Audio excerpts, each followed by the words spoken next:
The objective of this presentation is to talk about children and adolescent sexual abuse with the objective to create awareness of the importance of the role of the healthcare provider to create access, to identify, and to provide survivor-centered, quality medical and psychosocial care adapted to the age, the need, and the context.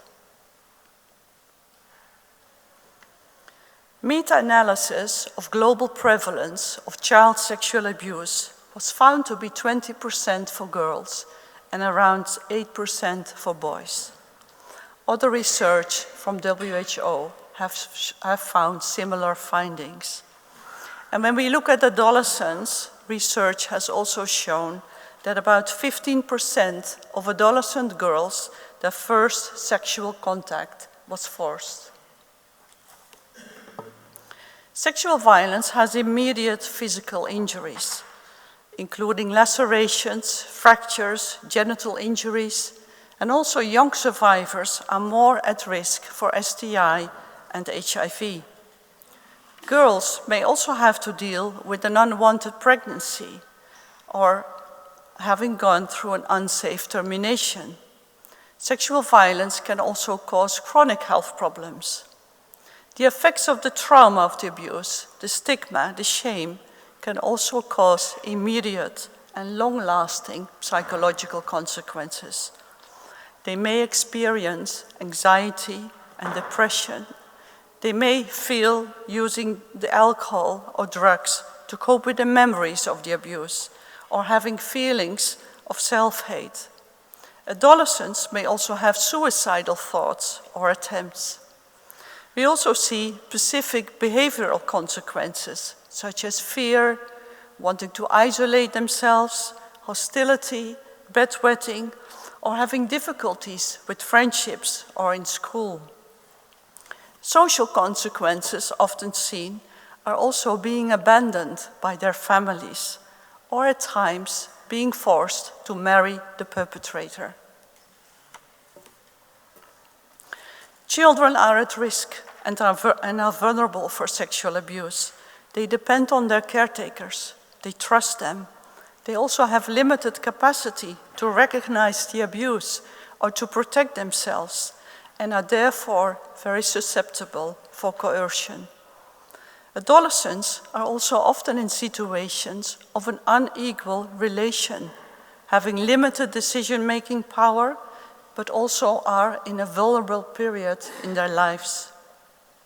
In settings where MSF works, both groups are even more at risk. If we think of displacement, conflict, children being unaccompanied, or the child-led households without an adult caretaker. So how well do we identify sexual abuse? I think of the 15-year-old boy in Afghanistan. He presented to the clinic with a bleeding from the anus. He was sent home with paracetamol. He was not able to disclose in his first visit that he was in an ongoing abuse by his teacher. The 14-year-old girl in Central African Republic, she had not menstruated for 2 months after she experienced sexual violence by multiple perpetrators. She was also not able to disclose because she felt so ashamed. The 9-year-old girl in South Sudan who presented with belly pain, she was seen in an emergency room and went home without being able to disclose she was raped by her neighbor. And the 12-year-old girl in Pakistan who actually came for contraceptives, worried to get pregnant, and when asking more, she disclosed her elderly brother is always asking and forcing her to have sex. There are many barriers for children and adolescents to first of all access services, to be able to disclose, to be recognized, and to be linked to care.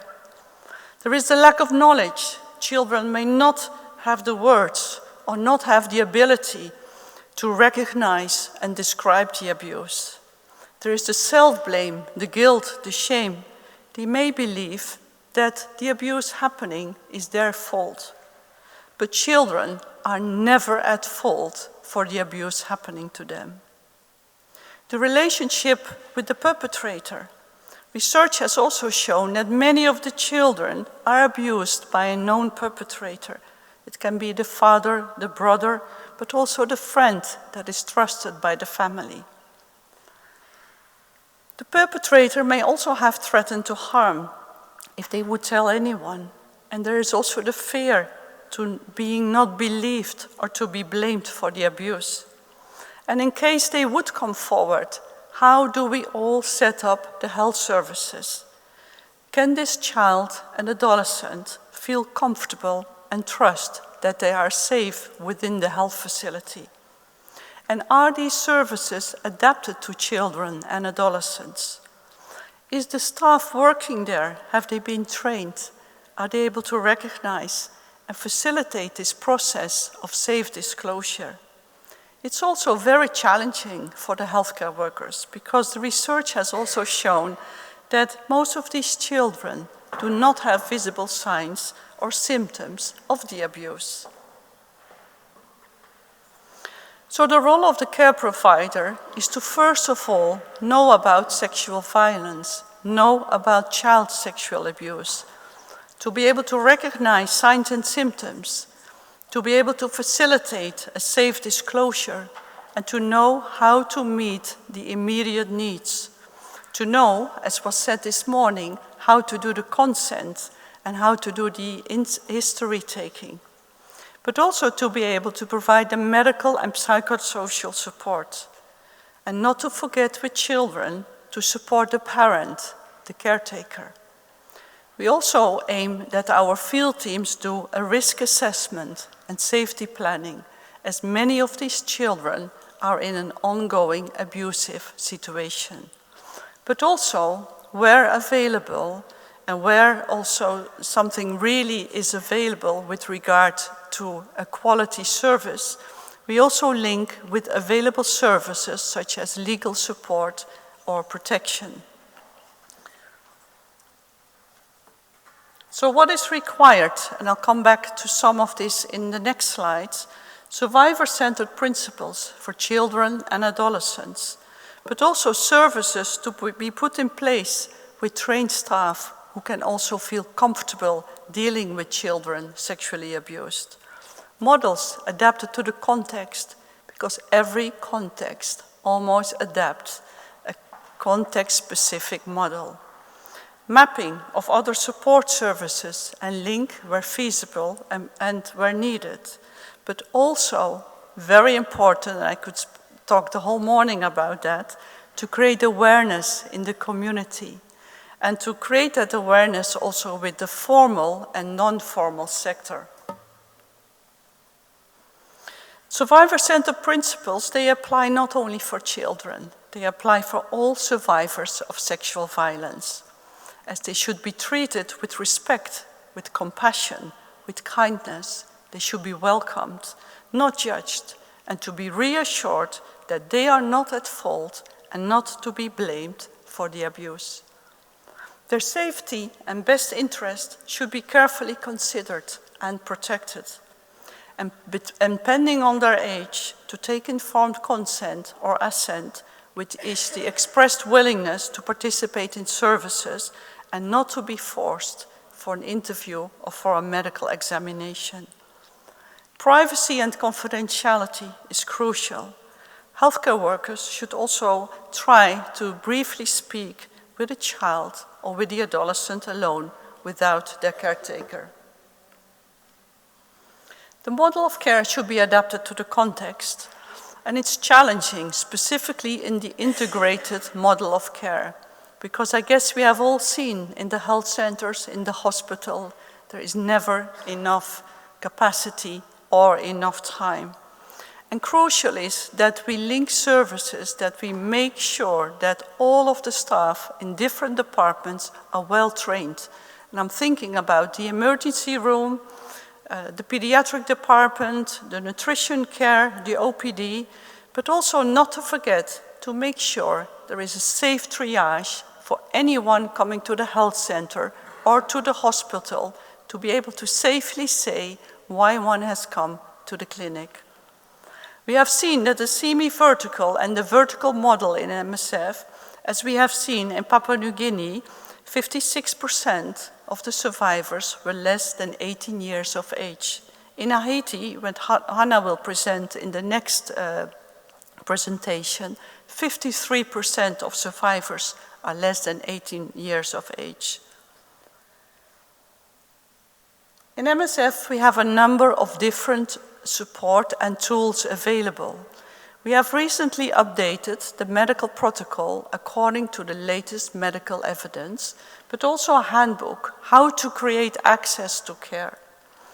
In MSF, with all sections, we offer sexual violence trainings, international, but also within the missions.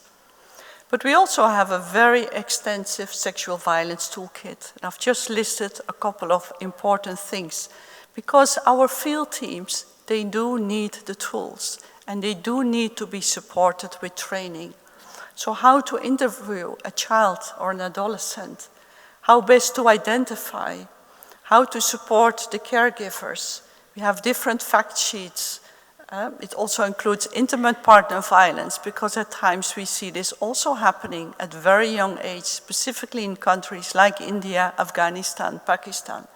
But also how to interpret medical findings and how to do a risk assessment and safety planning.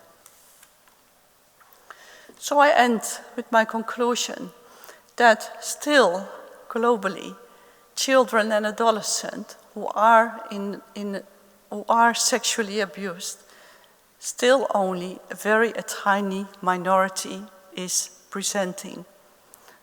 The last session this morning, there are enormous barriers for them, for all survivors, to access services, and we cannot be satisfied with the current response we have. But still, despite all the barriers from the community, I strongly believe we still have many of these barriers also within our health facilities. So I'm not making a goal like by 2030, but I think we can do better. Thank you very much.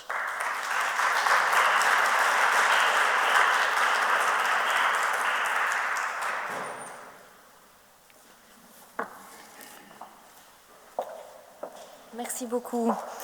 Voilà, nous accueillons également donc de Médecins sans frontières, Madame Reynolds.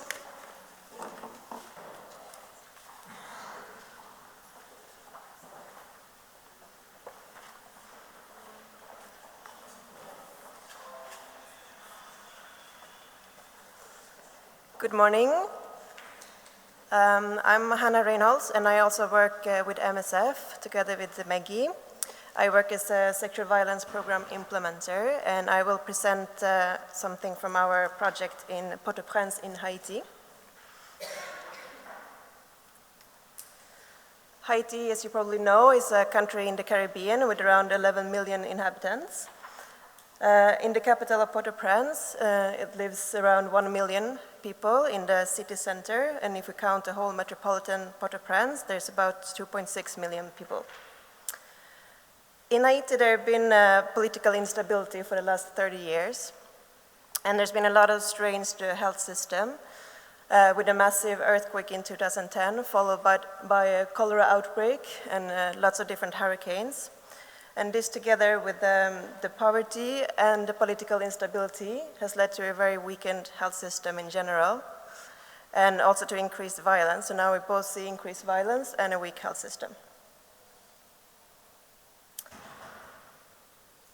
In Haiti, previous studies have shown that in females, 1 out of 4 have experienced sexual violence before the age of 18, and 1 out of 5 of males.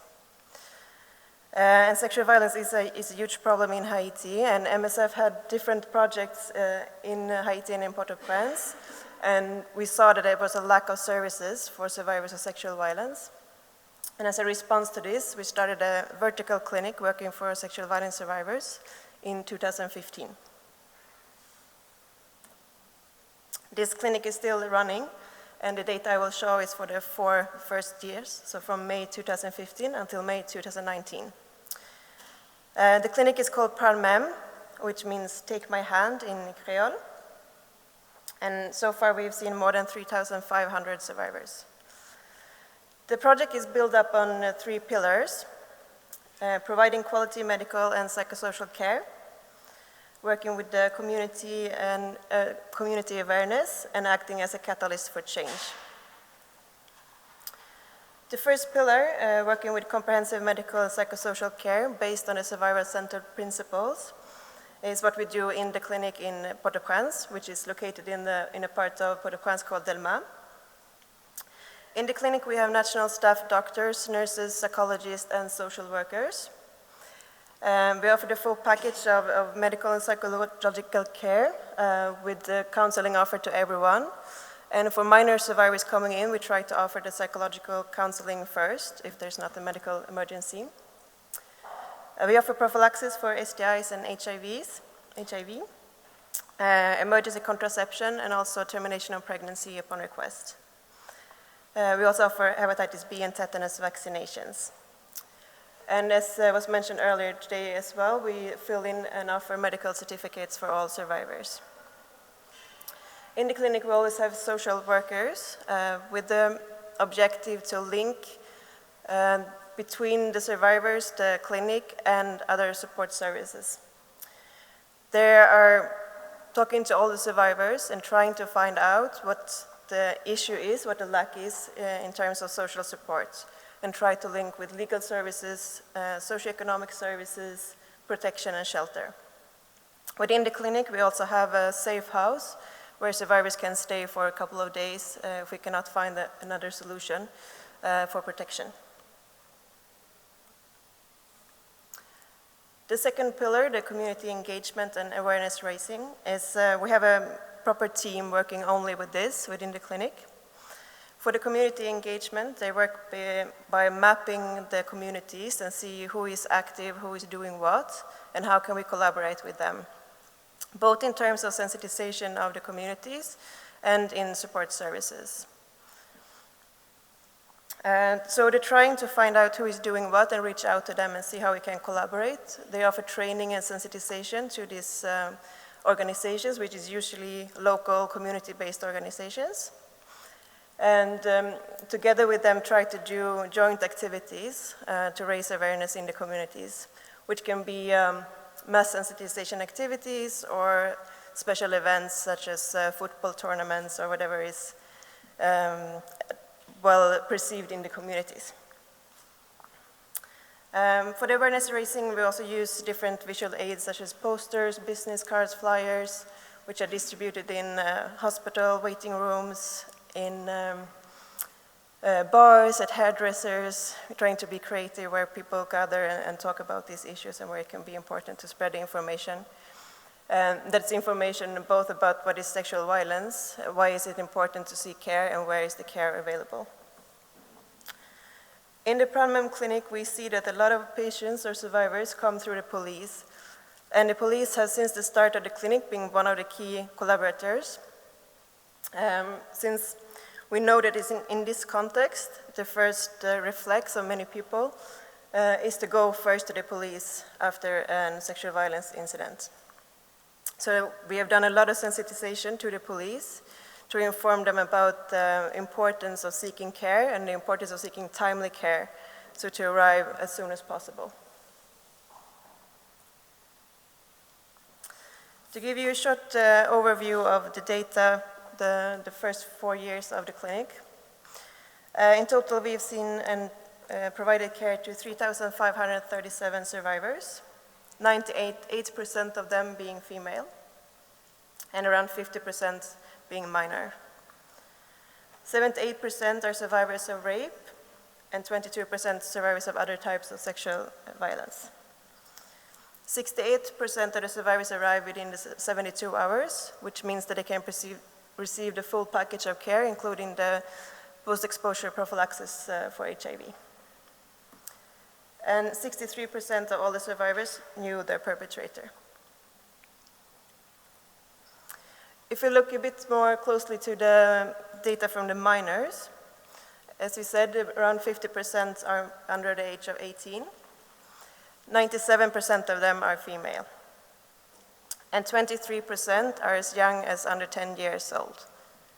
And compared to the data that we saw before from PANSI, this is a very high percentage of survivors that are minors in this clinic. 89% of the minors are survivors of rape, which is a bit higher than the average. And 57% arrive within 72 hours, which is lower than the overall percentage, and probably due to the fact that minors in this context don't have access to care directly on their own, but they have to disclose to someone else first, which adds another barrier and another delay. Almost 10% of the minor survivors present with an unwanted pregnancy. This is a very high number, and it's probably higher than the average of all survivors, minor survivors, but indicates that you are more likely to seek care if you have an unwanted pregnancy, because then you cannot hide anymore and you know that you need to seek care. I think it's also important to highlight that 75% of the minor survivors knew their perpetrators. And when we talk about having a holistic care approach and to also offer protection, I think this is really key, because how can we say if the perpetrator is someone in the immediate surrounding of the child, that when the child leaves the clinic, that we can guarantee the protection? And as been highlighted already during this Congress, medical care alone is not enough. There needs to be a comprehensive, holistic view of the care of survivors. In the context of Haiti, there is a culture of impunity and also a lack of support services. Yet 50% of the survivors seeking care in our clinic are referred to other protection services, which shows that this demand is really, really high. And we see that it's a huge gap. So what do we do to try to address this? As we are a medical organization, we try to link with other support services, but also the third pillar I was talking about, acting as a catalyst for change. This is how we as MSF try to work to make sure that other actors are aware about the problem and the gaps, and to try to increase the availability of other support services that we can link to. In 2017, the MSF team in Haiti wrote an advocacy report using the numbers from our clinic and also personal stories from survivors that was used in advocacy measures and discussions with other actors such as the Ministry of Health and other NGOs. In 2018, a research team together with the national staff in Haiti did a CAP survey exploring the knowledge, attitude, and practices of, regarding sexual violence in the population of Port-au-Prince. This was done together with a qualitative part, with in-depth interviews with key stakeholders and focus group discussion with community members. And the results of this study will also be shared with the Ministry of Health and other key stakeholders to create a dialogue and to advocate for increased access to services. Within the project, we're also working with something that we call the decentralization, which means that we're not just providing care in our specific sexual violence clinic, but also supporting Ministry of Health hospitals to integrate the care within already established healthcare facilities. This is mainly done by collaborating with the leaders of the hospital and providing training and in-house support to the staff to make sure that staff have the capacity and the knowledge about sexual violence and how to treat survivors. So in conclusion, comprehensive survivor-centered care is needed, and we need a holistic view. And the part of community engagement and health promotion is super important, partly to inform the community about the need for care and the care available, but also to engage other actors in providing the support needed.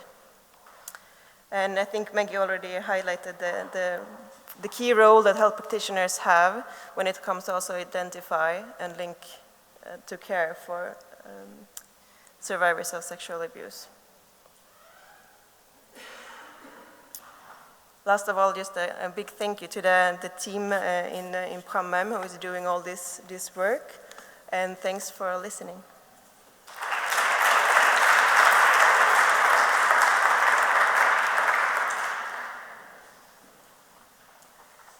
Merci Merci beaucoup, Madame Reynolds.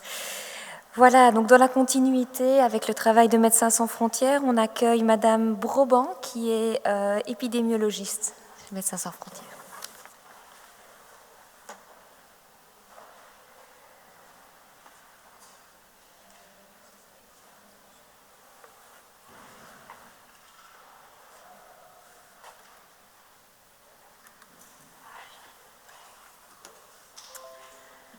Hello to all. I'm glad to present you today the study we've made with the MSF. My name is Anaïs Broban, and we've worked with the MSF Operational Center Brussels to present this study about sexual violence care in Médecins Sans Frontières programs. What about men and boys? So just to get back to formal definition, WHO defines sexual violence as any sexual act, attempt to obtain a sexual act, unwanted sexual comments or advances, or acts to traffic or otherwise directed against a person's sexuality using coercion by any person regardless of their relationship to the victim in any setting, including but not limited to home and work, and including SV acts committed against men and women. So now when we talk about sexual violence, most of the time women represent the largest sample, and we mostly talk about women, but we should not forget about sexual violence against men, which is most of the time very much underestimated. There have been a few studies that have shown that sexual abuse of boys can be up to 17% in non-conflict settings, and up to 24 to 33% in some conflict settings, which shows that the figures are really not negligible.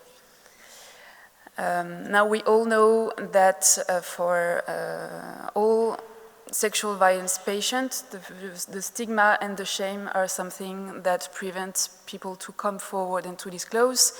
In the case of males, there is a few additional factors that add to that stigma and shame. For example, the expectation that are placed on the male invulnerability, the fact that they would feel like if they have been raped, they would have lost some power and they are not the male they used to be. There is also the fear of being labeled as homosexual or bisexual, which is most of the time not really well accepted in the communities. And also to note that in some countries it is still punishable. Sexual violence is used as a weapon of war against men as well as in women, and with the additional dimension of some feminization dynamic in order to humiliate the men and treat them as a woman. In addition to that, there is also a poor awareness among care providers that maybe sometimes don't even think that this would be possible, or that the men would be a target for this. And all of this leads to really low referral rates. Now in MSF, we have a lot of different sexual violence clinics, such as the one that was presented just before. We are having as well a standardized package of care that was presented already, so I just go through quickly. That includes medical examination, medication for HIV and STI prophylaxis, emergency contraception, vaccination, wound care if necessary. We also provide mental health support and psychosocial counseling, and a systematic medical and legal certification. Now we have run this study with different sexual violence clinics in MSF from 2011 to 2017.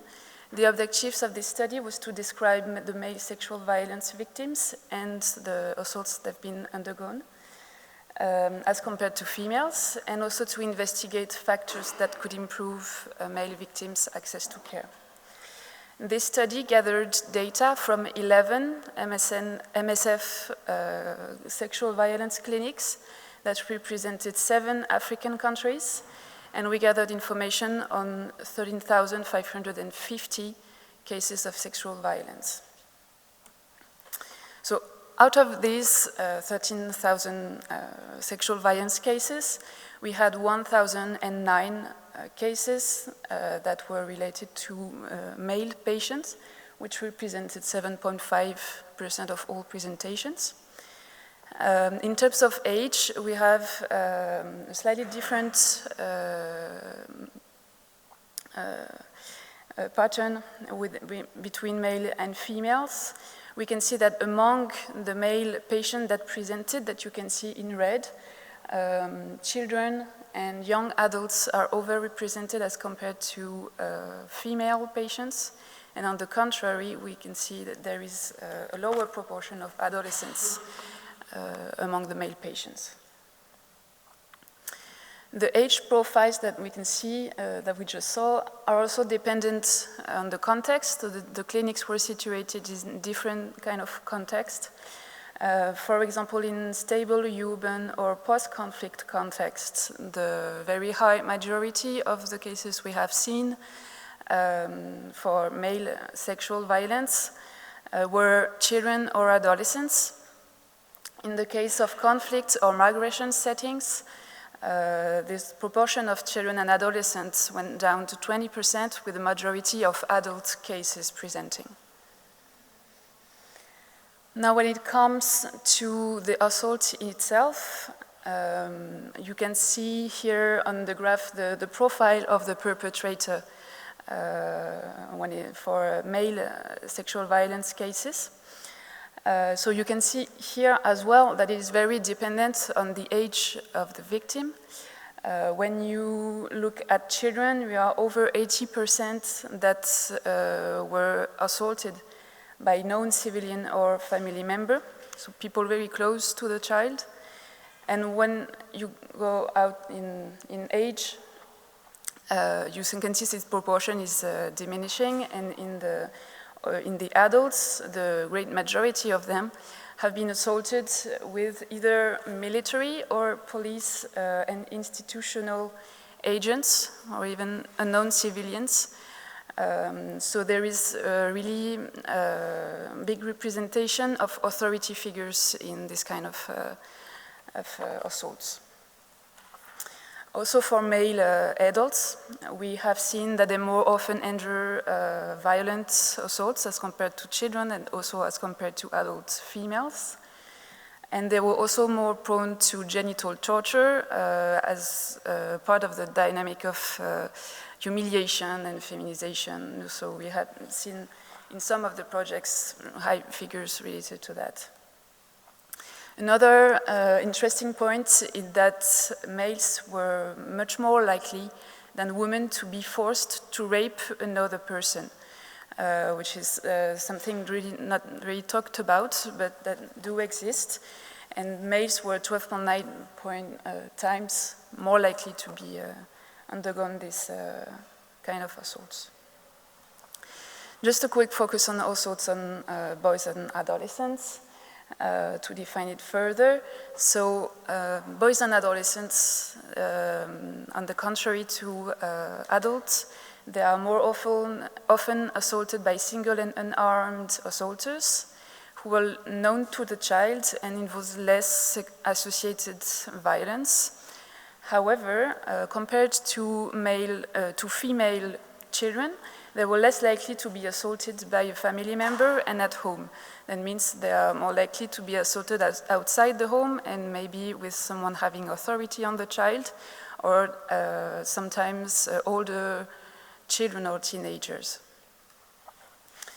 There was also a higher proportion of sexual touching without rape in this category, which should not be underestimated given the consequences like for psychological on the child as well. So when it comes to access to care, for this we have defined 3 different kinds of clinic setup. So first, the first type is a sexual violence clinic that is located within the maternity, which is women-related health services. The second type of sexual violence clinic is located outside women-related services as a standalone clinic. And the common point between these two types is that the patient has to disclose at the entrance of the clinic in order to be able to access the care. In the third type of sexual violence clinic, this is more of the outpatient clinic, or a clinic that would allow people for accessing for any kind of trauma. So the person doesn't have to disclose at the entrance of the clinic, but during the consultation and after discussing with the patient, it is possible to make an internal referral for sexual violence clinic located inside the service. So here you can see on the graph, so each of the bars represents one of the projects. And overall, you can see the progression between the different kind of setups that the standalone sexual violence clinic would receive overall more male patients than the ones located in the women-related health services. And when it comes to the general outpatient clinic, you can see quite high figures of male patients, up to 15% of the patients were males. We suggest that this is also due to the trust that is built with the patient within the clinic, and that the patient doesn't have to come forward at the entrance, which is a really hard step to make in that case. We also have noticed that once the patients are enrolled in the care, we have seen that adherence to care between male and females was quite similar, which is quite encouraging for the care. So in conclusions, male victims, sexual violence exists in all the services. Sometimes you cannot see really the magnitude of it, but also because in some cases we think this is often missed. The setup of the services plays a crucial role in influencing access for male victims, such as placing a sexual violence clinic in a women-related health clinic is something that would prevent male to come forward. And in order to facilitate the access to care for male victims, we would recommend to put a general clinic where everybody can come in, and then being able to identify the problems. Profiles of male victims are very diverse, and especially according to the age. That underlines that awareness and training among the healthcare providers is key, and we just discussed it in the first session of this presentation session. And I completely agree with that, because this is the key to identify patients, and this training needs to be reinforced, and people need to know about what kind of sexual violence will a male undergo, the specific kind of torture, being forced to rape, these kind of things needs to be passed to the healthcare provider for people to be aware, and for us to be more able to care for these patients. Well, thank you for listening to me. Just for information, if you want to know better about MSF, MSF is organizing an event on the 29th of November in Liège. So if you want more information, just feel free to link with us.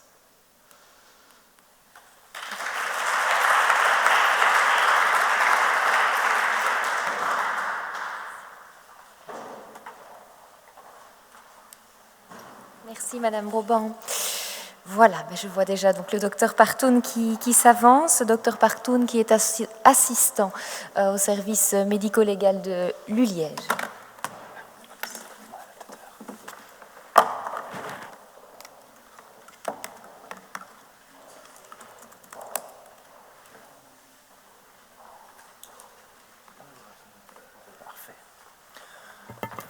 Bonjour à tous. J'aimerais tout d'abord remercier le professeur Blavier ainsi que tous les organisateurs du congrès de m'avoir accueilli aujourd'hui. Et je dois vous prévenir que cette présentation aura lieu en français. Merci pour votre compréhension. Alors, De quoi parlons-nous aujourd'hui ?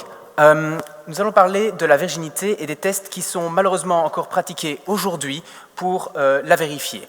Alors, pour être bien sûr que nous soyons tous d'accord sur le concept, on parle ici non pas de la virginité au sens du dictionnaire, au sens de la définition largement acceptée, mais plutôt de la définition socio-culturelle, comme étant l'absence de pénétration pénienne du vagin. Telle est la définition la plus largement acceptée dans la population, et on voit déjà à ce niveau qu'il y a un problème puisqu'elle ne concerne que les hétérosexuels et qu'elle ne s'applique en particulier qu'aux femmes. En fait, et le problème en fait, de cette notion donc de virginité est qu'elle repose sur la croyance que l'hymen est le garant de la virginité, que l'hymen est en quelque sorte la preuve qu'il n'y a eu ou pas une pénétration pénienne au niveau du vagin. Se basant là-dessus, l'OMS a rapporté qu'il existait à travers le monde 2 grandes formes de tests de virginité. Le premier est moins agressif que le second, mais il n'en est que plus sournois puisqu'il ressemble très fort à ce que les médecins légistes pratiquent. Il s'agit de l'examen hyménéal. Donc ça consiste pour l'examinateur à écarter les grandes lèvres de la patiente et à examiner l'hymen afin de voir si oui ou non il présente des lésions. Et l'examinateur rédige alors un certificat de virginité s'il ne constate pas de lésions sur l'hymen. L'autre forme de test qui a été rapportée par l'OMS est le two-finger test. Le two-finger test consiste pour l'examinateur à introduire 2 doigts dans le vagin de la patiente et à apprécier le degré de laxité de celui-ci, son élasticité, qui est réputée plus grande chez une jeune femme qui a déjà eu des rapports sexuels. C'est notamment une forme qui est pratiquée à titre institutionnel, qui serait pratiquée à titre institutionnel dans l'armée en Indonésie, mais également dans la police, pour vérifier la virginité des jeunes femmes qui désirent postuler. Ces tests non seulement représentent une forme de discrimination envers les femmes et une atteinte évidente à leur intimité et à leur vie privée, mais ils sont également dénués de base scientifique. Il faut savoir que depuis près de 20 ans, la littérature médico-légale s'accorde pour dire qu'il n'y a pas de preuve de la virginité d'une patiente. L'hymen peut rester intact, même après une pénétration pénienne. Il peut se laisser distendre, tout simplement. Et on ne peut donc pas prouver la virginité d'une patiente. En fait, un médecin légiste, lorsqu'il examine l'hymen, va se prononcer sur une lésion. S'il y a une lésion, il pourra éventuellement attester qu'il y a eu un traumatisme pénétrant. Mais s'il n'y a rien, ce n'est pas pour autant qu'il pourra dire que la patiente est vierge.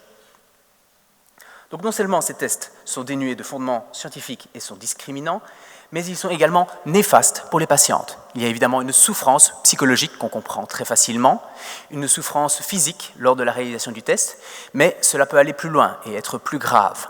Non seulement un examen réalisé maladroitement peut provoquer des lésions vaginales ou hyménéales, mais il peut également être vecteur de maladies sexuellement transmissibles. Enfin, il y a des conséquences plus indirectes, mais non moins dangereuses.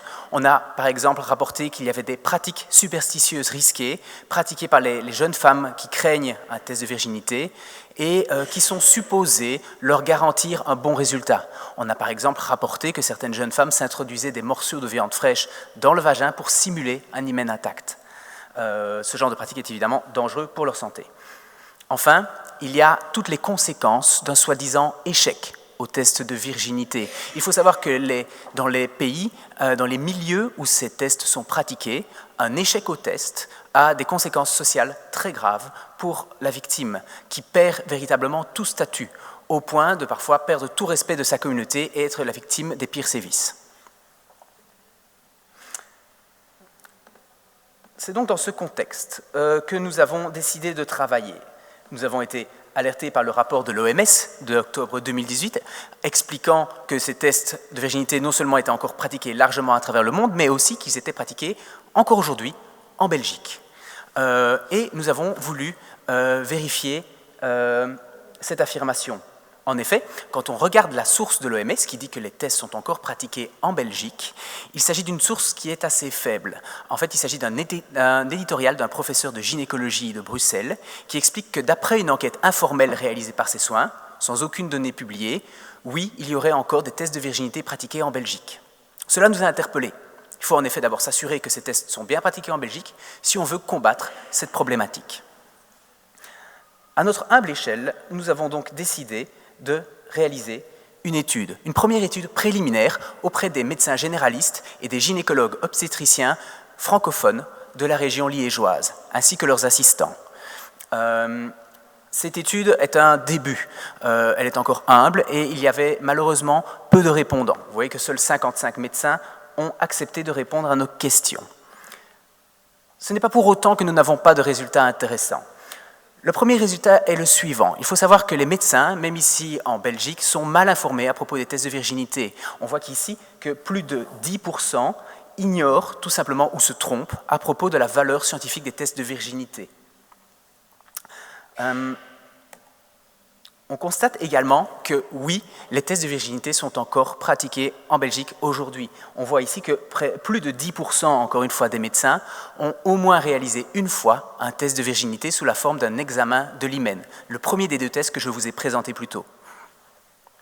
Plus grave encore, on voit qu'il y a une faible proportion, mais une proportion existante, 1,85% des répondants qui disent avoir déjà pratiqué un two-finger test ici, en province de Liège.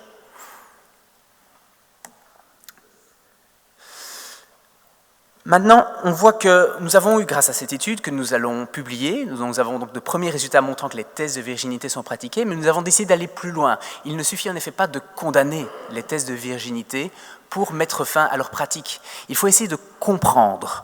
Comme vous l'avez constaté, 10% près des médecins ne savent pas si c'est fondé scientifiquement ou pas. Une large proportion, près de 90%, savent que ce n'est pas fondé. Et pourtant, il y a plus de 10% des médecins qui l'ont déjà fait. Et la question se pose, est-ce que des médecins qui sont au courant que les tests ne sont pas scientifiquement fondés pratiquent quand même des tests de virginité? Et nous avons donc décidé de demander aux médecins quelle était leur attitude face à une telle demande de la part d'une patiente ou de sa famille. Et là, les résultats sont plus interpellants. On réalise qu'il n'y a que un tiers des cas, il n'y a que dans un tiers des répondants qu'il y a un refus catégorique du test de virginité. Seul un tiers répondent non, quelle que soit la situation. Près de 50% sont prêts à accepter de faire un test de virginité ou de rédiger un certificat de virginité s'ils ont la conviction que la patiente est en danger, quelle que soit la valeur du test. Enfin, 5% sont sans opinion à ce propos, et donc je pense qu'il y a aussi là un travail à faire pour les informer, leur donner une opinion, et plus de 10% expliquent que oui, ils accepteraient de le faire, même si la patiente n'est pas en danger, pour d'autres raisons. Alors, ici, nous avons donc décidé de joindre un espace dans le texte pour qu'ils puissent expliquer pourquoi ils étaient prêts à faire le test. Et ici, nous avons également obtenu des renseignements intéressants. En fait, on réalise que parmi les médecins qui sont prêts à rédiger, à faire un test de virginité pour d'autres raisons que celle d'une patiente en danger, il y en a une proportion qui explique qu'ils font des faux tests. En fait, pour éviter à la patiente des ennuis, pour qu'elle soit la plus tranquille possible, ils acceptent de faire un faux test, de faire un faux examen hyménéal et de rédiger un certificat de virginité, quelle que soit leur observation, voire même de rédiger un certificat sans avoir fait d'examen clinique. Alors, c'est peut-être une attitude moins nocive, moins néfaste, moins nuisible que le fait de pratiquer réellement un test de virginité, mais cette pratique pose quand même question, parce que le médecin se met en danger en rédigeant un faux en écriture, et ce n'est pas une attitude qui est vierge de critique, puisque ces médecins vont entretenir la pratique des tests de virginité, et s'ils acquièrent la réputation d'être des médecins qui acceptent de faire ces tests, de signer ces certificats, ils continueront à avoir des demandes. Enfin, il faut aussi savoir qu'il y a une certaine proportion, nécessairement, qui acceptent de faire les tests de virginité tout simplement parce qu'ils pensent qu'ils sont fondés. Voilà donc les résultats de notre humble étude. Ce n'est qu'un début, certes. Ce n'est pas encore grand-chose, mais je pense que nous avons déjà plusieurs résultats intéressants qui vont nous permettre de réaliser une étude à plus grande échelle. Premièrement, aujourd'hui nous avons maintenant des données sérieuses pour dire que oui, les tests de virginité sont pratiqués en Belgique et en province de Liège. Qu'il y a une proportion importante de médecins, un médecin sur 10, qui n'est pas au courant de la valeur scientifique de ces tests. Il y a donc un travail d'information à faire. Mais il faut aller au-delà de ça, puisque même des médecins qui sont scientifiquement informés de la valeur scientifique des tests, enfin de l'absence de valeur scientifique des tests de virginité, sont prêts à faire des tests de virginité ou à rédiger des certificats malgré l'absence de fondement scientifique. Donc, que faire concrètement aujourd'hui ? Je pense que la première chose que nous allons faire, et le test ici, l'article a déjà été soumis, c'est publier un guide de l'examen hyménéal à destination des médecins généralistes et des gynécologues obstétriciens pour informer ces fameux 10% de comment on examine un hymen et de quels renseignements on peut en tirer. Je pense que nous allons également publier ces résultats-là pour essayer d'informer la plus grande partie de la population possible, mais qu'il faut aller au-delà. Et c'est pour ça que je tenais à présenter cette étude dans un congrès pluridisciplinaire comme celui-ci, afin d'avertir tous les acteurs de la société impliqués dans la lutte contre les violences sexuelles de l'existence de cette problématique. Il ne faut pas se contenter de viser les médecins, je pense qu'il faut aussi aller vers les patients eux-mêmes, aller vers les familles qui demandent ces tests de virginité pour leur expliquer que ça ne sert à rien d'en demander puisqu'ils n'ont pas de valeur scientifique. Voilà, je vous remercie tous pour votre attention, pour m'avoir accueilli aujourd'hui et je reste à votre disposition si vous avez des questions.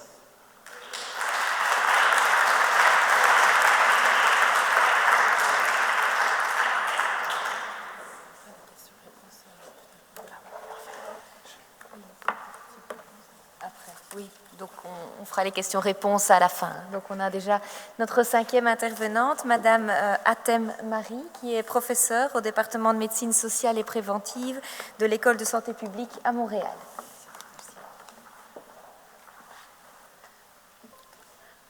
En attendant que ça se présente, je vais partager avec vous les résultats d'une thèse doctorale d'une de mes étudiantes, pas la mienne, qui a été réalisée dans la région de l'Est de la République démocratique du Congo, mais à Goma, pas au Bukavu.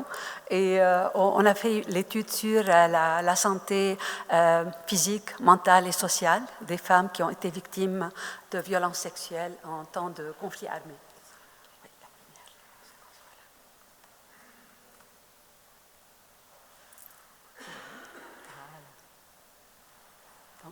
Cette étude a fait déjà l'objet de quelques publications, si on est intéressé à aller plus loin, parce que résumer une thèse en 10 minutes ou en 15 minutes, c'est comme la présenter en 3 minutes, c'est limité.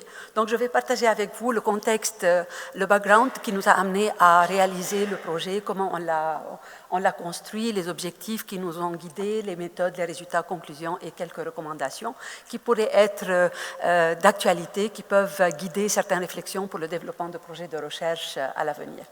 Alors, comme ça a été mentionné jusqu'à présent et mentionné hier, la République démocratique du Congo a fait l'objet pendant les 2 dernières décennies de conflits armés très graves qui, selon l'International Rescue Committee, a donné lieu à 3 millions de décès et environ le même nombre de personnes qui ont été déplacées à l'interne. Plusieurs rapports ont fait état de nombreux actes de violence sexuelle, en viol, mutilation, esclavage, exploitation sexuelle, et qui ont été commis à l'égard des filles, des femmes, mais à un moindre degré sur les hommes aussi.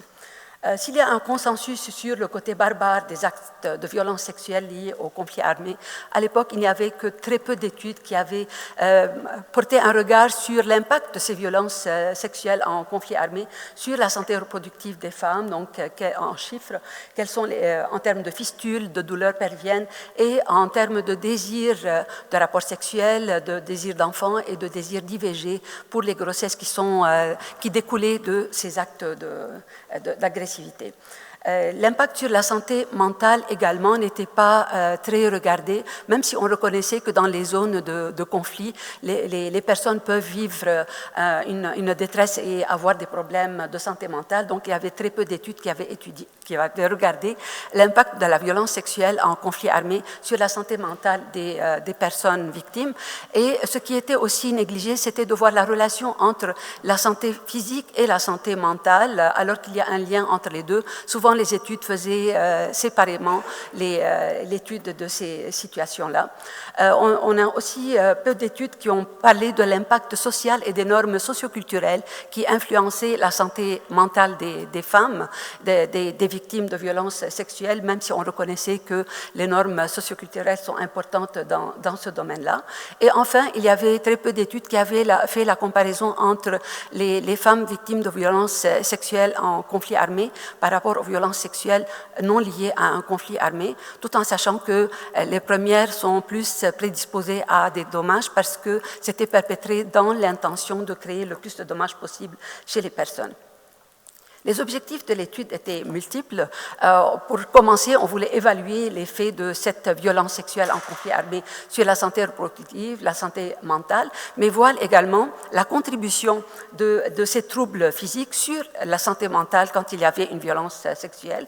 On voulait voir aussi l'impact ou la contribution de la santé mentale en temps face à la violence sexuelle sur le désir d'enfant par après, donc la vie normale, et étudier le vécu de ces personnes victimes de violences sexuelles en conflit armé sur la vie en termes sociaux et l'impact des normes socioculturelles sur sa vie à elle et la vie de l'enfant né de la violence sexuelle. Donc, plusieurs objectifs, on ne va pas aborder le tout évidemment. On avait un devis multiple, mixte, une étude transversale, donc quantitative, qui touchait toutes les femmes qui avaient été recrutées, une étude phénoménologique qui regardait les aspects qualitatifs du vécu de ces femmes et une approche de théorisation ancrée pour dégager un cadre qui nous permet de comprendre le lien entre les différents concepts qui seraient étudiés. Sur le plan transversal, l'étude transversale, nous avions un échantillon de 320 femmes âgées entre 15 et 45 ans qui ont été rencontrées et ont répondu à un questionnaire. Elles ont été recrutées à partir des groupes qui faisaient l'alphabétisation des femmes et qui faisaient le plaidoyer et la résolution de conflits entre les familles quand il y avait une violence sexuelle.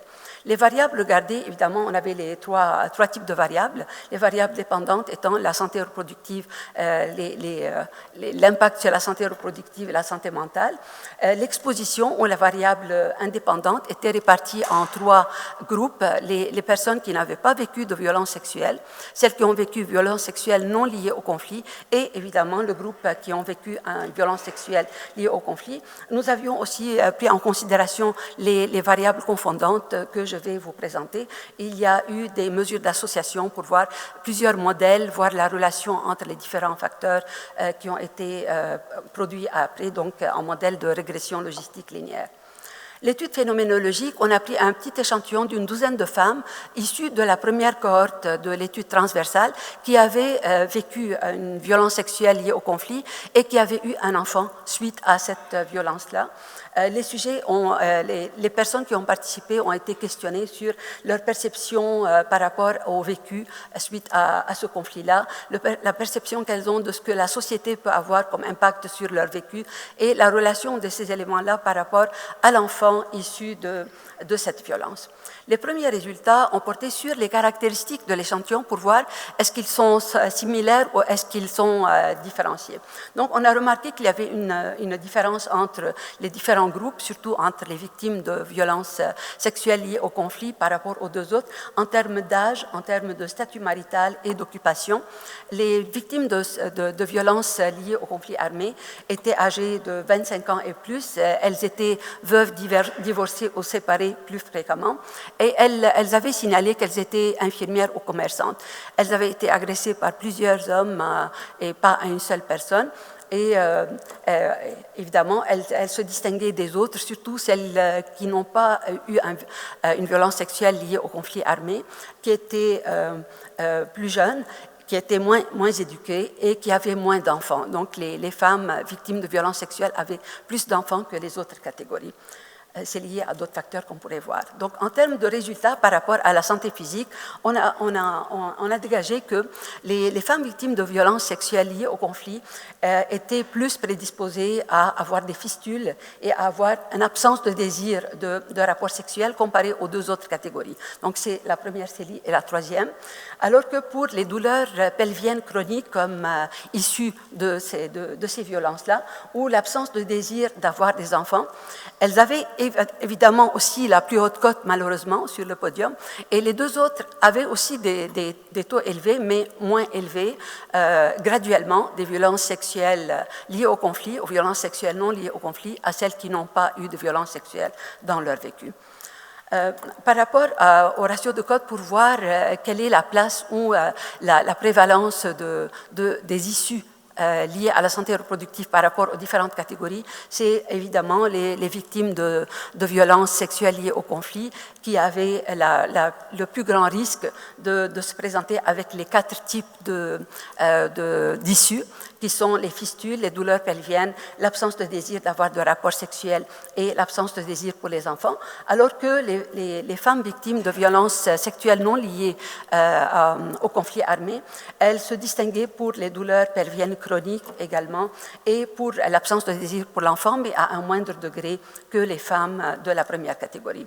Si on comparait les groupes des 2 types de violences sexuelles liées au conflit, non liées au conflit, par rapport à la grossesse, on a remarqué que dans les 2 groupes, la moitié environ avait eu une grossesse suite à l'agression. La majorité ont atteint à terme leur grossesse et ce sont celles qui sont victimes de violences liées au conflit armé qui auraient souhaité avoir un avortement si les soins étaient disponibles, qui avaient plus tendance à même s'exposer à des avortements dans des conditions moins sécuritaires et qui avaient eu des fausses couches comparées à l'autre groupe. En termes de santé mentale, on a remarqué que pour la question de dépression, de syndrome dépressif, ainsi que pour le syndrome post-traumatique, ce sont encore une fois, malheureusement, les femmes victimes de violences sexuelles liées au conflit qui avaient le haut du pavé en disant qu'elles avaient plus de fistules, elles avaient plus de douleurs pelviennes chroniques qui étaient associées à la dépression et au syndrome de stress post-traumatique. En essayant de voir la relation entre la violence sexuelle et les issues en termes de fistules et de douleurs pelviennes, encore une fois, c'est avec ou sans ces symptômes, c'est les personnes qui ont la violence sexuelle liée au conflit armé qui ont le score le plus élevé en termes de dépression et en termes de stress post-traumatique. En termes de santé sociale maintenant, on a étudié la perception de la vie par les femmes survivantes d'un viol et mères d'un enfant né d'un viol. Alors, toutes les participantes ont décrit leur vie au quotidien comme oppressive, difficile, faite de soucis et de chagrins. On a une citation, « Jusqu'à présent, ceci m'a causé beaucoup de soucis et de maux cardiaques. Si j'apprends qu'une autre femme a été violée, je sens comme si je revivais l'événement. Depuis que c'est arrivé, mon corps est très faible, j'ai des palpitations cardiaques, je sens que je n'ai plus toute ma personnalité. » On va voir la suite dans un autre événement. Donc, on a regardé les facteurs qui influençaient la perception de la vie d'une survivante d'un viol et mère d'un enfant.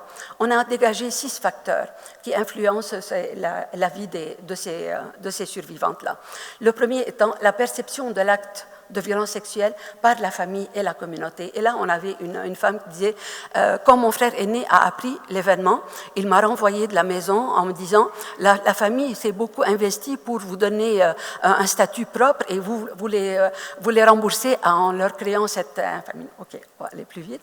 Les autres actes, c'est l'acte associé à un manque de compassion et de support psychologique de la part des membres de la famille, comment les femmes sont regardées par la société et là, elles sont considérées comme étant les femmes des rebelles, elles sont étiquetées par ces slogans-là, les femmes de l'inter-amoué, c'est-à-dire la femme des gens responsables des conflits, l'incapacité des survivantes de poursuivre leurs rêves, la perception de la grossesse de l'enfant né de l'agression et la relation entre le mari de la survivante et l'enfant né du viol. Là, l'enfant est traité différemment, il n'a pas droit à l'instruction, il n'a pas droit aux habits, il est puni même pour les fautes des autres frères et c'est une charge pour la femme, elle ne sait pas comment traiter, elle est obligée de le renvoyer chez les parents ou dans le village plus lointain pour l'exclure.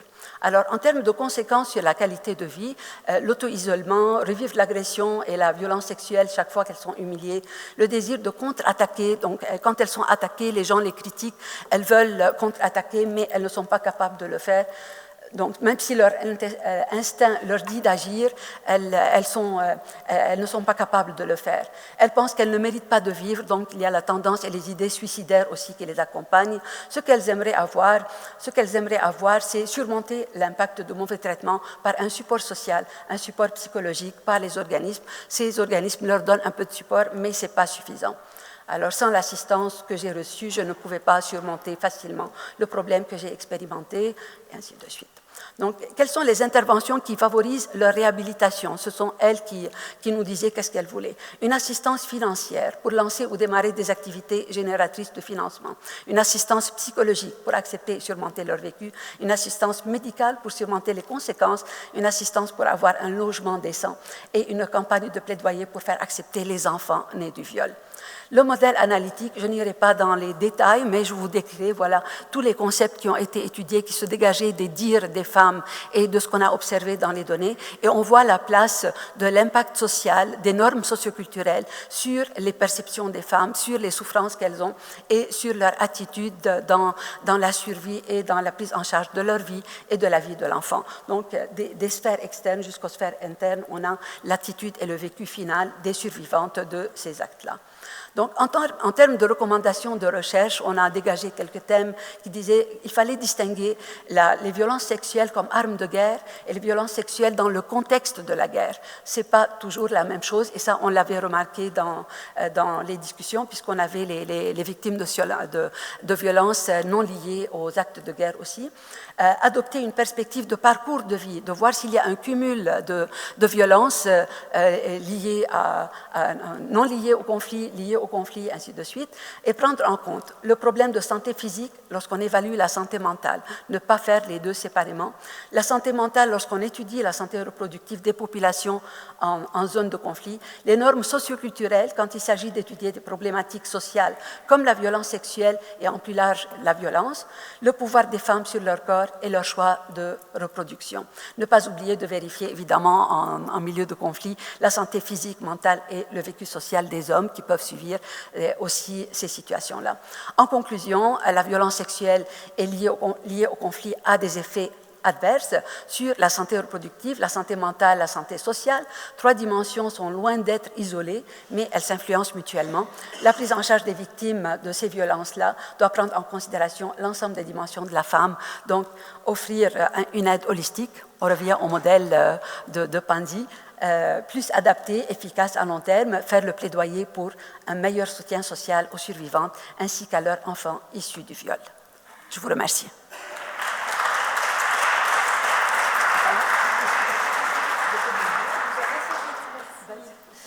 Merci à vous tous. Voilà, j'invite peut-être les 5 orateurs à se présenter pour d'éventuelles questions, si votre estomac permet encore quelques minutes de questions. Vous venez? Est-ce qu'il y a des questions pour l'un ou l'autre de nos orateurs? Oui, madame.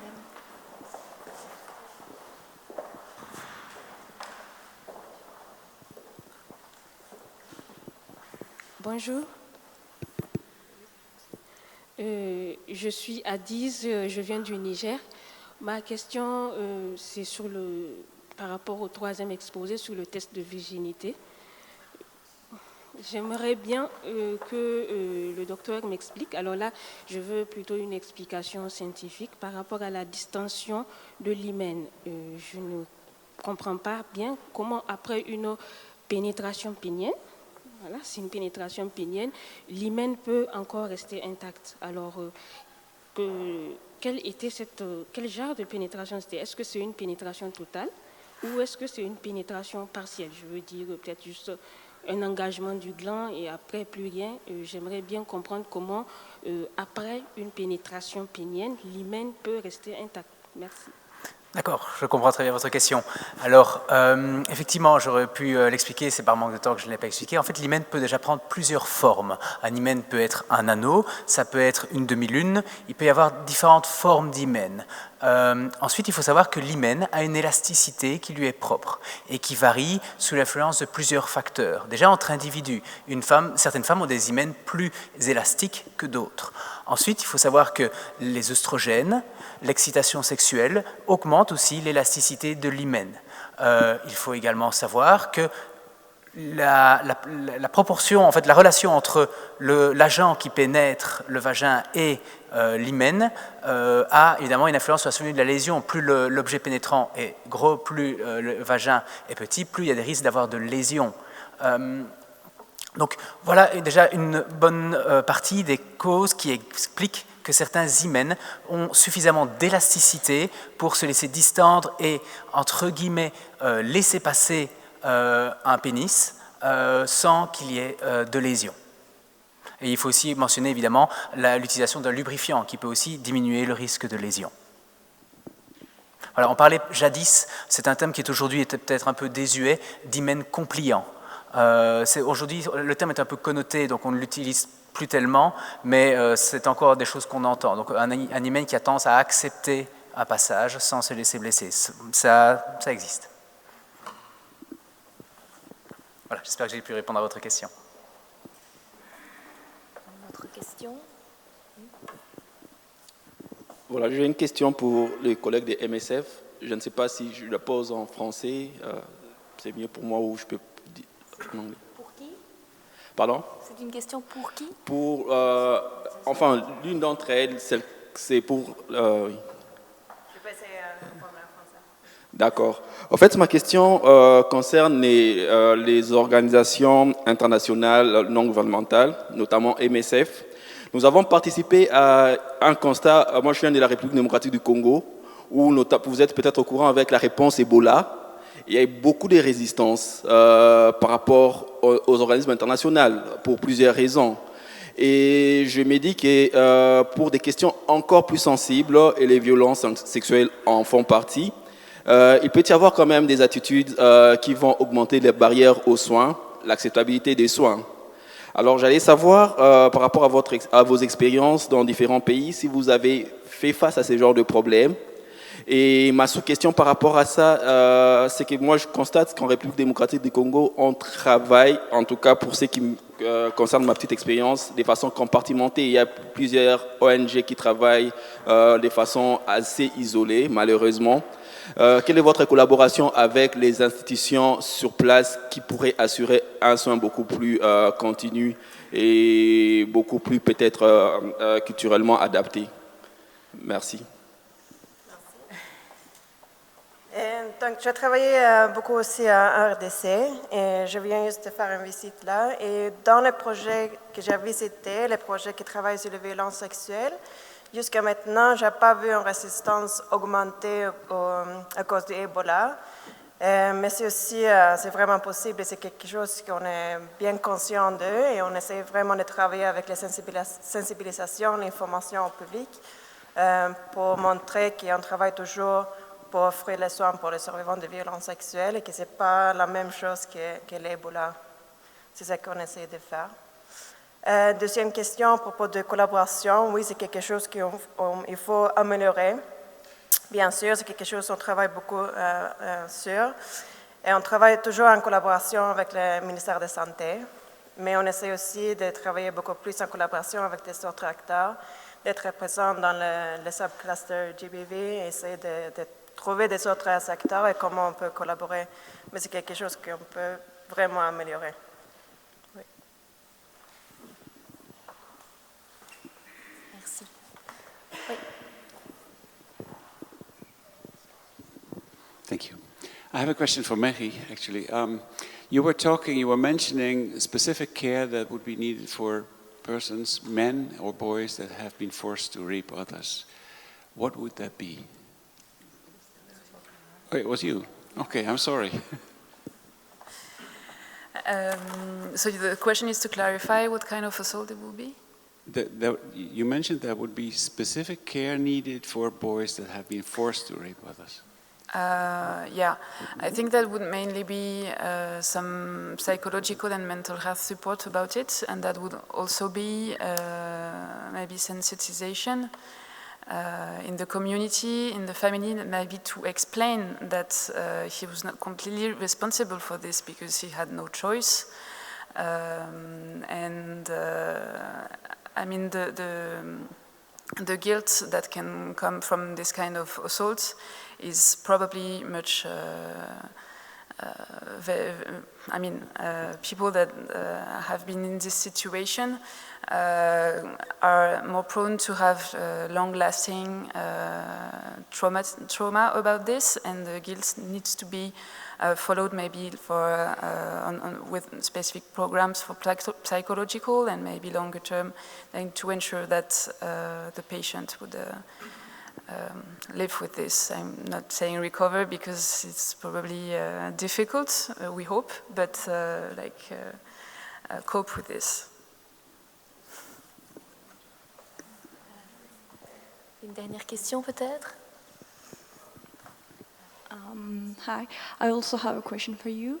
It was, is there a significant influence of the fact that the perpetrator of a rape is a woman or a man? You mean, are there more males or more females? So the large majority of perpetrators, I would say, are males, but it also happened that we can see also some cases where the perpetrator is female, including for assaults to force someone to rape a third person. This kind of assault is not only perpetrated by males, but also from females. On va peut-être faire une dernière question. Je pense que les orateurs sont disponibles aussi sur le temps de midi si vous souhaitiez encore en poser une en privé. Hi, I'm Ines from Ottawa, Canada. And I have a question for the lady who did a presentation of sexual violence against men and boys.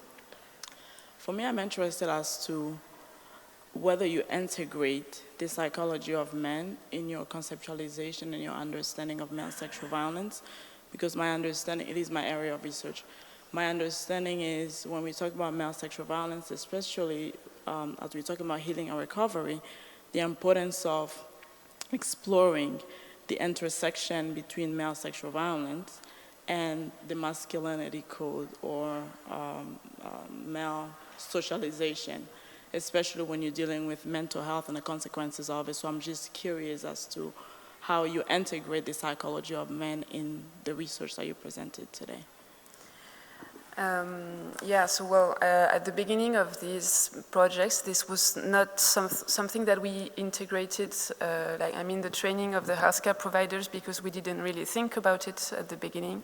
But in some of the programs, we saw so much higher figures about males that healthcare providers started to get experience from receiving males. And since a few years now, we tried to dig more and to train and accompany better the staff that are in first line for receiving these patients. There is also some of the projects where we can particularly see this level of than what you said about masculinity, people being tortured or humiliated, and especially in the programs when we have more adult males, because as I said, most of the time the adult males are more prone to violent assaults. And in these programs, we are starting to make systematic training of all the healthcare providers, and we also would like to investigate better with the qualitative studies in order to better understand how these men would feel regarding to this masculinity and virility problems. So this is something that we don't know much yet about it, but we're trying to investigate through qualitative studies and through training of the staff. Does that answer the question? Okay. we can maybe talk later about it. Voilà, encore un grand merci à nos 5 orateurs pour leur présentation et bon appétit à vous tous.